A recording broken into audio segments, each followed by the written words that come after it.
Chapter 10, Combat Control School, Introduction to Field Training, Hell Week. Pope Air Force Base, Fayetteville, North Carolina. At Pope Air Force Base inside of Fort Bragg, just outside of Fayetteville, North Carolina, I was changed forever. It was mostly a mental battle with myself. The instructors in the course will be remembered for the rest of my life. I found a part of me that was hidden, but it must have always been there. Through intuition, I always believed I was capable of extreme physical and mental challenges, and that school was a perfect scenario for me to prove it to myself. Pope Air Force Base was a base in the sandy looms of southern North Carolina with a strong presence of pine trees, like Fort Benning and Keesler Air Force Base. The smell of the pines made me feel the comfort of childhood, but at Pope Air Force Base, I began to associate the smell with near intolerable suffering and pain. The memories often reappear when I smell the pines of Northwest Florida, where I reside today. I'd become familiar with the landscape and trees during the many outdoors events of the course. The base was small, but it was surrounded by the large Army base, Fort Bragg. I was on a cot under a tent outside the barracks. Introduction to Field Training, or better known as Hell Week, was about to start, but we didn't know exactly when. All we knew was it started sometime late Sunday night. All of our gear was ready. Everything was labeled and put in our rucksacks with our number. Mine was 16. We had webbing to put on our chest, which had small gear in it, like canteens full of water, a compass, knife, chapstick, flashlights, and any of the basics someone would need spending a lot of time out in the field. The vest weighed about 30 pounds. In our rucksack on our back was the big stuff, like a sleeping bag, shovel, radios, and MREs. It weighed about 60 pounds. We also used weighted rucks that weighed 75 pounds that were ready to go, and we made sure the weight was exact because we knew the instructors weighed them. All of our rucksacks and vests were perfectly lined under the large tent that we'd set up earlier that day. There was some small talk, but it was mostly quiet because we knew what was coming. In the quiet of the muggy night, loud gunshots rang in my ears. I'd never heard that many guns so close to me. I glanced up to see guys dressed in black I could barely see, shooting the guns up in the air. They shouted for us to get up. We were ordered to get up and count off for accountability. While we lined up, the gunshots and shouting became more frequent and intense. One of the instructors grabbed all of our gear and threw it everywhere, and it got all mixed together. I had my mock M4 rifle in my hand. The real weapons would come later. I remember what was said to us a million times before the training began. The rifle should never be more than arm's length away at any time out in the field exercises. I didn't worry as much about the mock M9 because it was always strapped to my leg. We could not even count to 26, the number of guys that started the class. It was too loud. We were ordered to low crawl, chin on the gravel, around the rappel tower that stood just behind the locker room that was located behind the large schoolhouse.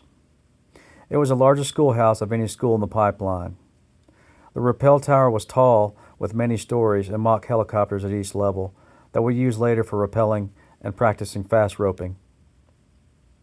In the late hours of the hot, muggy summer night in June, our first task was simple, but it proved to be difficult to accomplish. Accountability of your teammates is huge in special ops, so we had the chance to practice it many times throughout our training. It consisted of simply sounding off and counting in a line. One by one, we needed to shout out a number. At the end, the number needed to match the number on the team. Simple, right? I couldn't believe how long we crawled around that tower. The shouting and gunshots remained steady. We were failing the request from the instructors to get a head count. I barely heard the guy behind me shout, 15! I shouted 16 and tapped the guy's foot in front of me, and even that seemed to drain my energy. After finally getting our head count right, we were smoked for taking so long to get a simple head count right. We knocked out push-ups with a 30-pound weight vest on and remained in the leading rest position for long periods of time. After our arms were completely drained, we went to our backs to complete hundreds of flutter kicks. Instructors circled the group and called out anyone that was trying to conserve their energy. Only a few hours into the week, and I was more exhausted than I'd ever been in my entire life. The hot and humid air further drained any energy that I was trying to conserve. After the flutter kicks, we did sprints and fireman carries for what seemed like forever. Into the early morning hours of Monday morning, the muggy air seemed to get worse, but we continued exerting ourselves. The next evolution was called the base tour, which sounded like an innocent game, as we began to run around the base with our weapons and vests. The instructors, dressed in BDU pants and gray instructor t-shirts, ran with us. They called out different locations as we ran. The control tower, chow hall, administration buildings, anything and everything.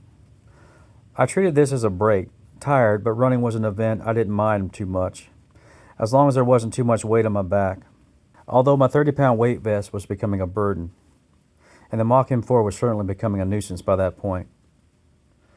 We returned to the starting point, and I was ready to move on to another event, but we were informed that we were going to do it all over again. The next time, we were supposed to call out the locations that were pointed out to us the first time. Well, damn, I thought. I wasn't going to do too well on that. Hopefully, some cones paid attention. As we ran again for what must have been 4 or 5 miles, the base wasn't that big. I felt more exhausted, but overall okay. I was singled out and asked what the control tower was. I got lucky with an easy one. Another guy, not so lucky, missed the finance office. We were dropped mid-run for not remembering. After returning once again, we ran around the entire base a third time, and then again after that. We kept running around the base until we got everything right. After the 5th time around the base, my body and spirit seemed to crack for the first time that week. It was only the first evening, but I felt my breaking point was near, as the voice in my head began giving me excuses to end the misery. My body was shutting down from dehydration. When we arrived back to the tents to prepare for the next event, in the near pitch black area lit only by the light of the schoolhouse windows, I began to feel a wave of nausea come over my body. My legs began to feel weak, so I sat down on a cot underneath the tent. I heard the commands of the instructor and team leader, everyone shuffling around, but I sat and waited for the puke to arrive. My head was pounding from the loss of water my body experienced during the full exertion of the base runs. "Form up!" the team captain shouted. I waited for a moment trying to see if the wave would pass, but I felt like I had the flu. I had chills running through my body, but I tried to stand. The world around me began to spin around. That's it, I'm done on my first day, I thought. I began to rehearse how I was going to articulate quitting to the instructors as I sat back down on my cot. "What are you doing, McDonald? Are you quitting?" an instructor yelled. He was barely visible, but as he came closer to me, I saw how serious his facial expression was. "Get up or quit." "I don't feel right, Sergeant," I pleaded. "What do you want to do?" The instructor didn't change his tone. "Suck it up, McDonald." I jumped off the cot, but my energy had become non-existent. I tried to push the thought of another long event out of my mind. I had to show the instructor that I wasn't quitting. The instructor must have noticed my face was pale and white, my eyes sunken into my skull. He said, "Hold on, McDonald." I turned to him, the motion making me feel like I was in a rocking ship in the ocean. The nausea wave hit me again. As I looked at his face, the cold stare was replaced by a tiny hint of sympathy. "Go into the schoolhouse and sit for a minute," he said. Holy shit, I thought. I felt as if I had caught some type of virus, but I knew it was probably dehydration from the constant strain and the heat. So I felt I'd been given a blessing to take a brief rest. Maybe a few minutes in the air conditioning would help me feel better. My only thought was to drink as much water and electrolytes as I could. I walked into the locker room, which was nothing more than a portable building behind the schoolhouse. As I opened the door, the cold air hit me in the face, and I already felt better. There were 2 other cones standing in front of another instructor with his arms crossed in front of his chest, standing by the lockers. "So you both quitting?" the instructor asked quietly. It usually happened in groups. Quitting was hard to do no matter how bad you wanted to, so having another person as support made it seem less like a disappointment, or so I heard. I tried to be as quiet as possible and got on the floor to lay on my back in the coolness of the room. I saw the instructor, a short, somewhat overweight guy who would later hold an insane ruck pace, glared at me. "What's the matter with you?" he yelled. "I feel sick, Sergeant," I replied back, staring at the ceiling. "Both of you go wait outside and gather your gear," the instructor said calmly.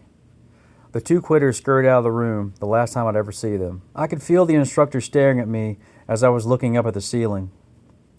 I was starting to feel some energy returning to my body, but the sweet air conditioning was making me too comfortable.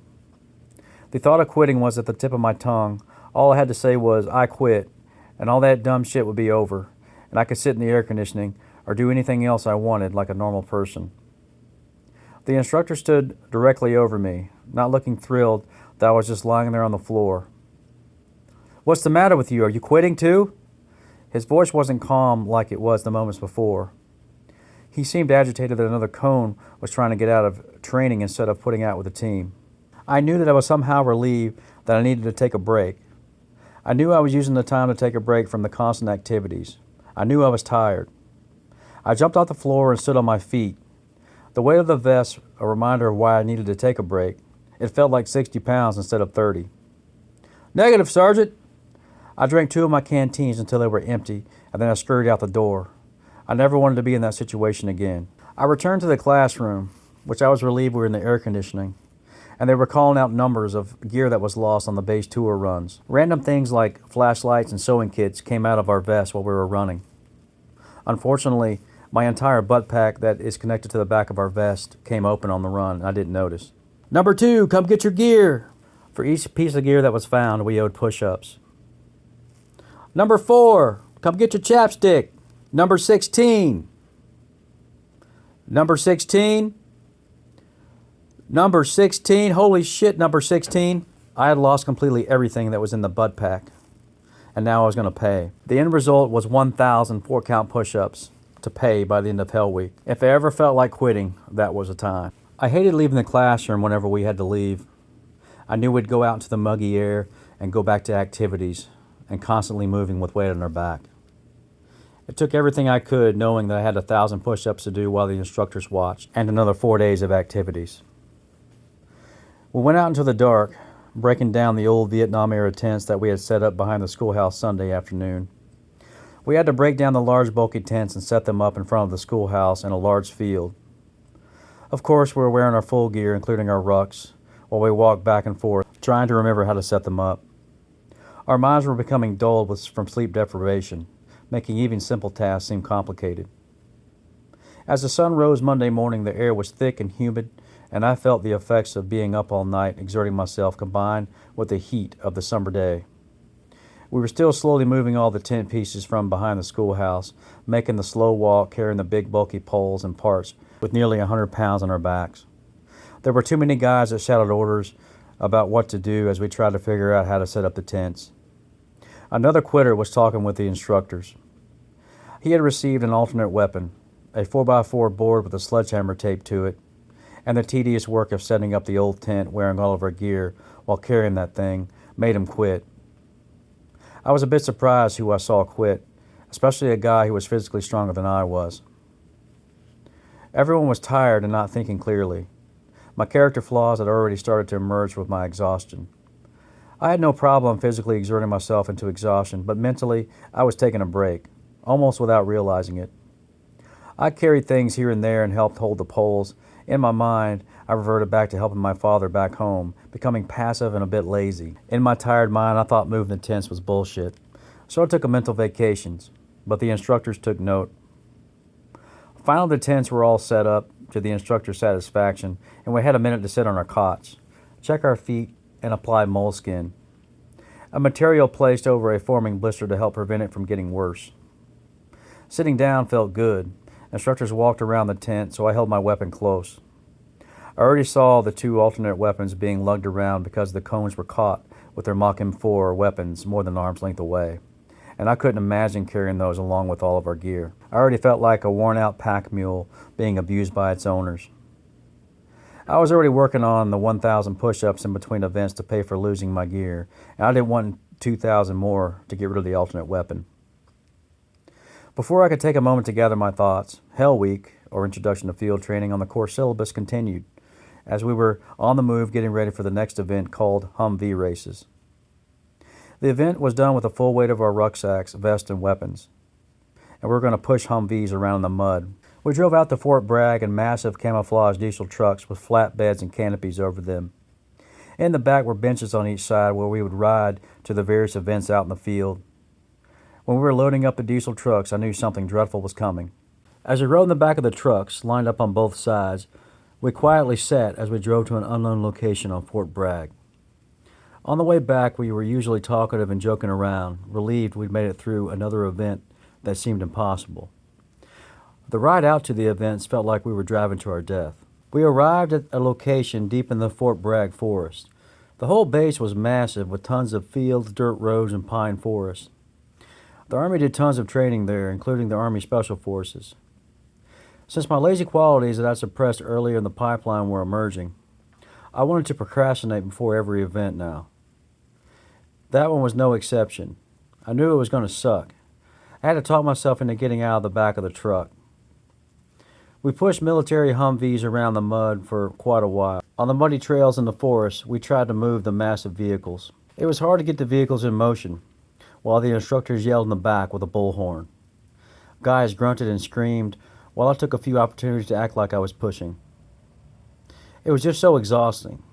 There were times that I gave everything my body could muster, but the vehicle didn't move a bit, not even an inch. Our vests and rucks weighed us down. The thick mud further made the task almost unbearable. Of course, I was caught a few times just acting like I was pushing, like I was an actor in a movie. I was trying to renew my strength that had disappeared long before. "Come on, McDonald, you're not even trying!" We ended up doing a race with the two vehicles, and the losers paid with more smoke sessions in the push-up position for a while, and then knocked out sets of 20 push-ups with the full weight of our gear plus all the caked-on mud. The exhaustion I felt was even worse than the base tour. Any way I tried to hide from my true self became more difficult. I was being exposed because I would be spotted slacking off any time I thought nobody was looking. My strategy in my exhausted mind was to try to rest for brief periods and regain strength to give 100%. But the instructors didn't like that plan, and they began to notice. I put myself under the microscope with the instructors, and they began to watch me like a hawk. It was the same behavior that I had in school. I was constantly trying to do the least amount of work possible, often cheating, and I developed a very sneaky nature that was pouring out of me during Hell Week. The Humvee races drug on and lasted into the afternoon and then into the evening. Without a chance to recover from the continued sweating and the heat, my body was forced to move when my brain told it not to. My sweat made my BDU smell like ammonia, which at first concerned me, but I didn't think about it as the week progressed. Each step became a mental game, just to lift one foot in front of the other. I felt sorry for Sergeant Barrington because of his heavy weapon, an old-style rotary gun attached to a giant fence post. For the first time ever, he did not say a word, only grimaced with pain. Finally, around 5 or 6 o'clock, the pain ended. We loaded back into the diesel trucks and went back to Pope. I was craving a dip, but it was the only time during the course that it wasn't allowed. The chairs felt amazing to sit on in the schoolhouse classroom. The sun was about to set, and another long night loomed for the team. We were going to be instructed on how to take apart an M4 carbine, clean it, and put it back together. During the classroom, I paid little to no attention. I dwelt on what came next along with the burden of 1,000 push-ups and staying awake for the rest of the week. The classroom session was over way too fast, and we were out the door for the next event. Out in the pit, an area in front of the schoolhouse with old chopped-up tires and pull-up bars in the front. We did workouts with our BDUs on. They went over all the exercises we would do during our stay at Combat Control School, and we did every calisthenic exercise known to man at an extreme pace. It was a feeling I'd feel numerous times throughout the course, a feeling of nausea and exhaustion. The pace was fast with little breaks in between push-ups, pull-ups on the bars in front of the pit, and leg exercises like squat jumps and iron mics. The full exertion of physical exercise was something I was used to, but the week had already crushed me. I felt weak and vulnerable wearing the 30-pound vest and being yelled at for not doing the exercises correctly. I wasn't used to that. After the fast-paced pit chaos, we had a chance to sit down and change into our PT clothes. I wasn't sure why, but I was ready for anything not involving weight on my back or being in BDUs. The shorts and t-shirts felt amazing. We were going to run our PT test that was held every week, and Hell Week was no exception. It consisted of the 1,500-meter swim with fins, max push-ups and sit-ups in 2 minutes, and max pull-ups, followed by a 3-mile run. The test was hard on a normal day, but it was going to feel twice as hard after being up so long and being at my physical limits, but the standard still applied. After the PT test, the week seemed to become a blur. We moved tents around to the back of the schoolhouse Monday night. We moved slower than the first time, and it seemed even more difficult and confusing. It took a long time while we argued and tried to navigate a task that would have been easy on a normal day, especially not being weighted down. The rucksack and vest were back on our bodies. Tuesday morning it was hot and humid as always, but there were some clouds rolling in that created an overcast sky. We were in blue government vans being driven to an indoor pool. Of all the things we did as cones, swimming was at the top of the list of events I hated, other than rucking. I probably hated long pool swims the most. Back and forth swimming a mile or further was boring, and I was not a fast swimmer. We wore our BDUs, rocket fins, and our huge dive mask, and we were ordered to do a 2,000-meter swim, causing the pool to become a wave pool with over 20 guys swimming at a time. As our week continued on, our senses dulled, and our memories of the course were more like a drunk blackout than a training exercise. I had seen several documentaries of the Navy SEAL Hell Week. At some point, the instructors had to let up and play the mindless games and pass the time until the end of the week. Our bodies were becoming so beat down that we could be injured if we pushed too hard. I remained hopeful on Tuesday that we were tapering down. The rest of daylight Tuesday was spent moving the large tents behind the schoolhouse again, almost in the same spot as Sunday, which seemed like a month before. The tent moving process was becoming more of a routine that we mindlessly accomplished. We spoke very little and just moved back and forth on the long walk around the schoolhouse, the weight of my gear barely noticeable. The monotonous work of the tents was broken up by brief periods of classroom time where I had to fight myself from falling asleep. As the sun was finally going down Tuesday evening, the team sat under the tents, which were now directly behind the schoolhouse again, to take care of our feet. I saw the red sunset spreading out into the clouds on the horizon. It was going to be another long night, but hopefully less intense. As darkness set in under the tent, an instructor popped in. We had a few minutes to get our vest, 75-pound ruck, and weapon for the next event that was a 5-mile ruck march wearing all of our gear. The instructor leading the march was Sergeant Merricks, the man I talked to lying on the floor in the locker room. Although he was short and looked slightly overweight, he was fierce with a ruck on. Making matters worse, it felt especially muggy that night. I could feel my energy draining just sitting under the tents. That event, like most ruck marches, was at a very fast pace. We were supposed to do a long walking strides, almost like a race walker or something. Some guys did well, but I eventually had to jog just to keep from falling back, which burned more energy. The ruck felt heavy from the start. By mile 3, it was almost unbearable as it dug into my back. There was nothing to do but gut through it. I didn't want to be the one singled out for falling behind. After we finally made it back to the tents, I felt like I normally did after a march, feeling exhausted but accomplished. Intense tiredness from the brutal week swept over me, forcing me to think of what could be next. My feet were shredded, as the moleskin was just putting a Band-Aid on painful overuse injuries. All I wanted to do was sit down on a cot. I sweated so much the ammonia smell returned to my BDUs. As I sat down, I heard an instructor yell something I couldn't believe. "You have 15 minutes to fix your feet and form back up for another ruck. This time you wear your gas mask." The thought alone made me want to quit. I couldn't imagine doing it again, but with a gas mask on, seriously, we might die. My anxiety climbed. I didn't think I'd physically make it. I didn't even finish checking on my feet. I laid back on the cot, and for a moment I was not moving, just looking up at the ceiling of the tent. A figure appeared over me, dressed in black. He was barely visible in the darkness. At first I thought I was just seeing things, but as my eyes adjusted, I realized it was an instructor that stood over my cot staring at me. He was so quiet. I almost reached out my hand to make sure it was a real person standing there. "Where's your weapon, McDonald?" the instructor asked in a calm voice. I thought for a moment. It was on the floor, but down towards my feet. I sat up. I tried to look as though it was not too far away. Sudden fear was brewing in my body that made my stomach feel like I was on a roller coaster for a split second. I slowly reached down for my Mach M4 and picked it up. But before I could say anything, the instructor grabbed it out of my hands and disappeared. I waited in silence for seemingly forever. He finally returned with what would be my alternate weapon. It was a 4x4-inch board, about 5 feet long, with a sledgehammer taped to it with green duct tape. It had parachute cord, which acted like a gun sling. It was heavy, and the next events would certainly be almost impossible carrying the normal heavy load of the course. I was about to do a gas mask ruck with that monster attached to me. The ruck was another 5-miler at a quick pace. Just getting started took a huge amount of motivation. Some guys were yelling and tried to motivate everyone to keep going, but I remained quiet and suffered internally. Each step, a massive game of motivation just to keep one foot moving in front of the other, and the humid air made breathing in a gas mask feel like I was suffocating.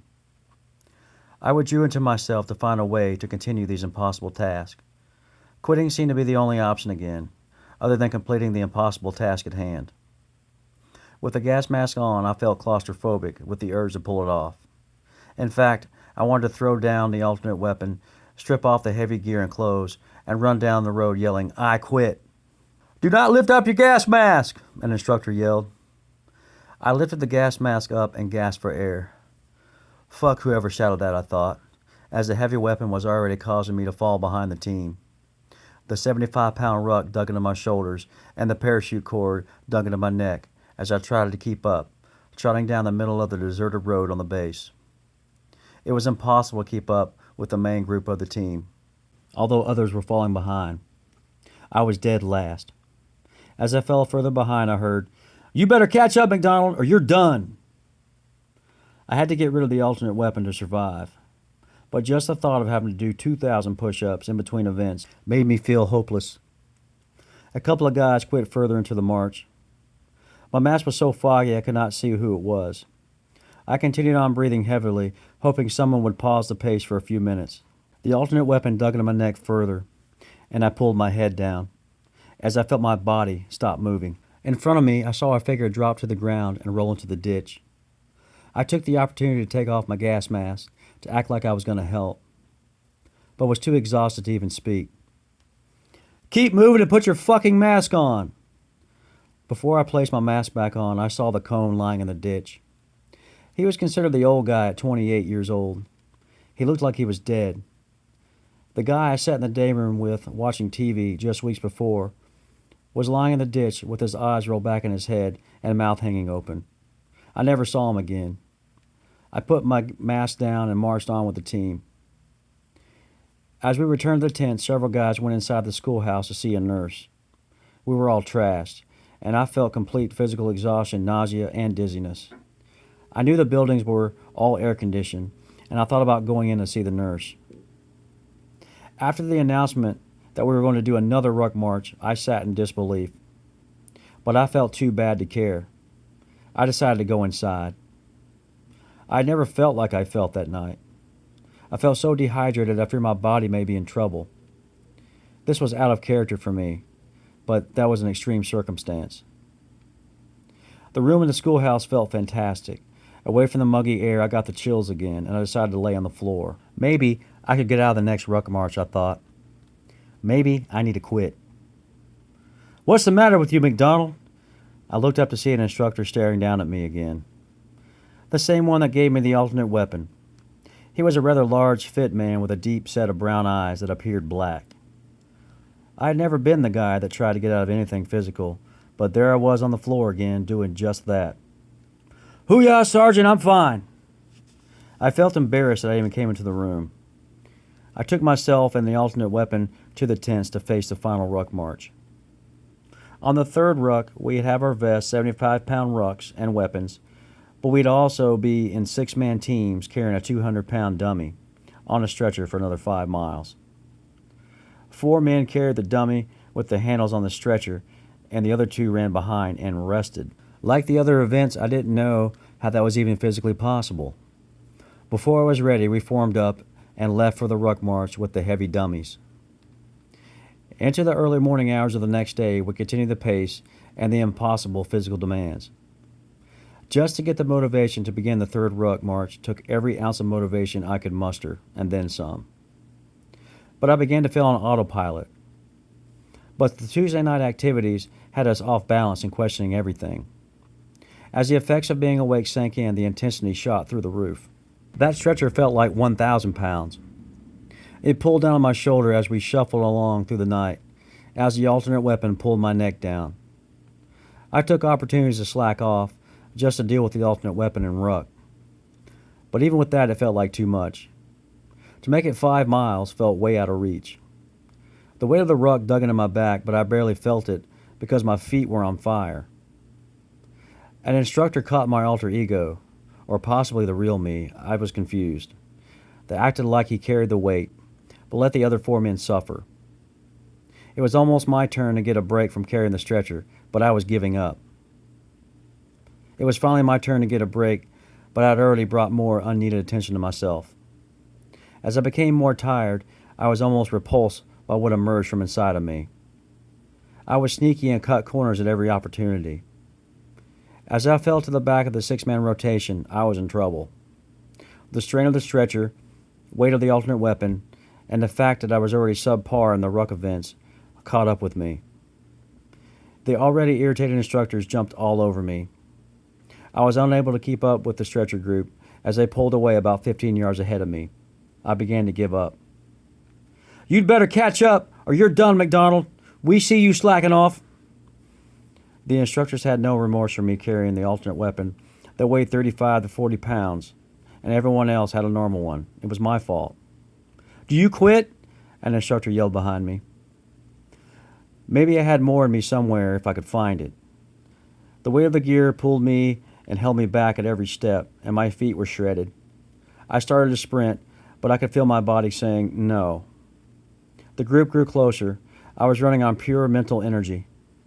My body was barely moving, like in a bad dream, no matter how hard I pushed. But I was catching up to the group. As I neared the group, a sense of relief swept over, but the effects of putting so much out caught up with me.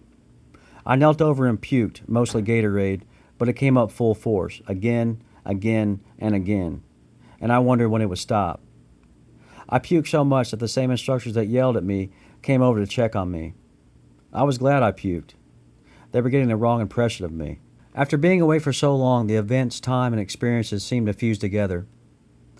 My mind was turning off, so only random bits of memories stuck out from the week. Although it seemed like forever, the last ruck that night and early morning ended. Back under the tents, we fixed our feet and sat on our ass. I would see people sitting in the tent on the cots, only later to find out there was nobody really there. I think a few guys were lucky enough to catch 30 to 45 minutes of sleep during that time. Not me. I had to find an instructor to watch me knock out push-ups. The week was literally hell. Wednesday morning was sunny, so the heat was going to be bad.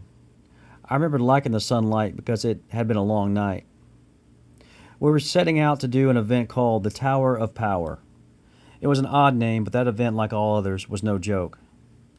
The evolution was going to be done on the 7-story rappel tower behind the schoolhouse. We had our gear, rucks, and of course, our weapons. We're going to spend the morning walking up and down the stairs of the rappel tower. It had walls you could practice rappelling down. Each story had a spot to go down the wall. There was a staircase in the middle, and that was where we spent our time. Sergeant Sampson showed up for this event, and I was glad to see his face, because I felt like the CCS instructors thought I was a dirtbag. Maybe I was acting normal for such an extreme experience. I didn't know yet. To add to the misery and weight, we were given 2 10-gallon jerry cans, carried in each hand, full of water. We were to walk from the ground floor to the top, where an instructor waited, and then pour out a tiny bit of water into a small Dixie cup. Once completed, we would walk back down to the bottom and follow the cones in a line like zombies. We did that until our cans were empty. Over 20 gallons of water would be poured out a little at a time. One instructor on the bottom would tell someone a simple sentence, and we passed the information up the line on the stairs, like passing a rumor around the lunch table at school. It must have been funny to the instructors, because the line, "Sergeant Sampson's girlfriend looks like a man," was the information passed to me halfway up the line. Sergeant Sampson shouted down, "That's fucked up! You're going to pay for that!" I had no time to laugh. I placed the cans down every chance I got, which of course was against the rules. The instructors were on to me. I felt like an imposter, unable to suppress my desire to cheat or slack off when they weren't watching. I felt horrible mentally and physically. Only a few days in, I wondered how I would get through 3 months of that school. The stress on my body and mind amplified my desire to be an individual who only looked out for himself and let small details slide. The small boy that was a loner and lost in his thoughts in the past was becoming exposed, and there was nowhere for him to hide. The rest of the week was a blur, but I do remember finishing the 2,000 push-ups and getting rid of the alternate weapon, and the regular Mach M4 felt so light. Maybe my resolve and desire to never quit would be enough. I heard voices brought on by sleep deprivation, only to turn around and see no one there. I worried about my mind, body, and soul. By Wednesday night, the tempo finally slowed, but even as we played dumb games that kept us moving, I struggled to carry on. We played soccer in an open field, but we lost track of who was on whose teams. We stretched in our comfortable PT gear, and making it to that point was a huge boost in motivation for me. In the early morning hours of Thursday morning, and most of the day, the pace seemed to pick up a little. There was another 7-mile ruck march in the middle of the hot day that was horrible, but I was able to have the perspective of having on a gas mask and carrying a ridiculous weapon as a point of reference. We did races with all of our gear on, carrying full gear and 2 jerry cans. Went out to the field and got smoked bad, but it was just a blur because the autopilot had kicked in for those that remained. We moved the tent several times with full gear just to kill time. During periods under the tent, I didn't sleep because I was scared that I'd never get moving again, and it was just too damn hot. I saw one guy quit after he woke up Thursday, and it scared me to death. Everyone left the tents, but he remained. After multiple cones tried to get him up, he sat up and looked like he was dead. His face was pale, eyes sunken into his skull, and looked like he was stiff with pain. He simply got up, but I never saw him again. By Friday night, I felt a slight energy increase because I knew the end of the week was near. But there was one last event to end the week. The sun set for the last time Friday night during a week that seemed like a nightmare. Bits and pieces were remembered with a constant underlying dread. My guard was down because the relentless pace slowed to a crawl, and I thought we were going to call the week done. But the instructors had one more game to play with us. As we approached the front of the schoolhouse, we were going to debrief the entire week, put our shit away, and go to the barracks to get some food and sleep. Instead, I saw jerry cans full of water, and our 75-pound rucks were lined up in front of the schoolhouse. And we were ordered to put on our vests and weapons. The area was well lit from the street lamps on the street and the light under the overhang of the front of the schoolhouse. The instructions were simple, just like everything else. We were going to do a relay race. We split into 2 teams. Each person had to run out about a quarter mile and back, carrying all of our gear and the jugs full of water. Once we reached the finish, there were real M4 rifles lined up. We had to disassemble and put the rifles back together, just like we went over earlier in the week. For me, it would be a problem. I was zoned out during that portion of class, so I was probably going to bomb that portion. The jugs were heavy, but I was pretty good at running and not putting them down. I did the first quarter mile and back almost halfway before I put them down to rest, in order to let my burning forearms rest. I saw guys already putting the rifles back together with no issues. Was I going to be the only one that fucked it all up? Like a dream, I looked at the M4 on the ground. I didn't really have a clue, but taking things apart was not new to me. I thought back to being in my father's shop and him watching me like a hawk, as I could not even move my hand right to assist him with a car project. Hell, I couldn't even find the right wrench for him. I saw my father shaking his head as they put a part backwards on a vehicle. Though at the end of Hell Week, I was so tired that I didn't really care. That was probably going to be the same scenario in front of the entire group of instructors. Although I'd shot many guns growing up, I didn't spend much time taking them apart. I worked my way into taking the weapon apart. There was yelling and screaming because I was obviously slower than the other guys, but I got it apart eventually. There were pieces everywhere. My teammates yelled at me to hurry up. Taking the gun apart was easier than putting it back together. I picked up one piece and felt the instructors glaring at me. I began to feel more nervous, as even taking a bite of a sandwich, I'd probably do the wrong thing in that moment. "No!" I heard the instructor shout. I then thought of my childhood again. The feeling of working with my father and being unable to use my brain correctly, like other people, I was stuck. The shouting continued. The sneaky, lazy cone also cannot put a weapon together. Big surprise, I thought. The instructors helped me put it back together, and I felt inadequate. Toward the end, it made sense, and I pieced the final parts together. I was done, but not before getting reminded that the rest of the course is harder than taking apart a rifle and putting it back together, although at that time I didn't care. The relay race was the last event of Hell Week. The negative feelings I had during the week were replaced by an overwhelming sense of gratitude and a sense of accomplishment. It replaced the worries and concerns that I had moments before. I had some brief moments to reflect on making it through the most difficult scenario in my life, but it wouldn't last long. That was just an introduction to field training.